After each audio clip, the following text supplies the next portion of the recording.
Shelter Services Program is a failed program. It does nothing but facilitate the administration's self-created policy crisis on our border. It's interesting to hear the discussions in terms of, now that they're here, we should do something, and skip over the whole issue of what's happened in the last 36 months. It's undeniable that the numbers are significantly larger. And once you're here, then it's like, well, we got to focus on what we do. And so when you look at shelter services, we're renting tents. Oh, by the way, it's a single vendor. It's not even put out for bid. Over a billion something a year just for tents. And so while it's nice to talk about we should be good stewards of whoever happens to show up, to ignore the how did they come to be here in such massive numbers in the last 36 months, to me, it is a bit, and you can fill in the blank. What began as a $30 million effort has ballooned to a $650 million grab bag for non-governmental organizations to swiftly resettle migrants across the border illegally into our country.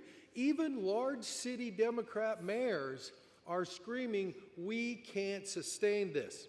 We should not be spending money on programs that incentivize illegal immigration.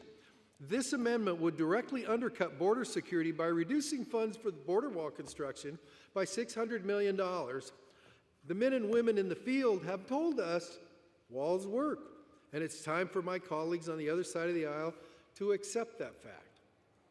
This amendment would also cut immigration enforcement efforts by $100 million. Somebody earlier said, hey, we're turning our backs on Border Patrol. Really? $100 million bucks is a pretty good look at somebody's back. That significantly reduces our ability to remove these migrants that either no longer have a legal basis to remain in the country. Remember the backlog that requires over $1 million to get folks who have failed the test for claiming asylum. And by the way, there are those who pose a risk. And so I won't repeat what other people have and will talk about.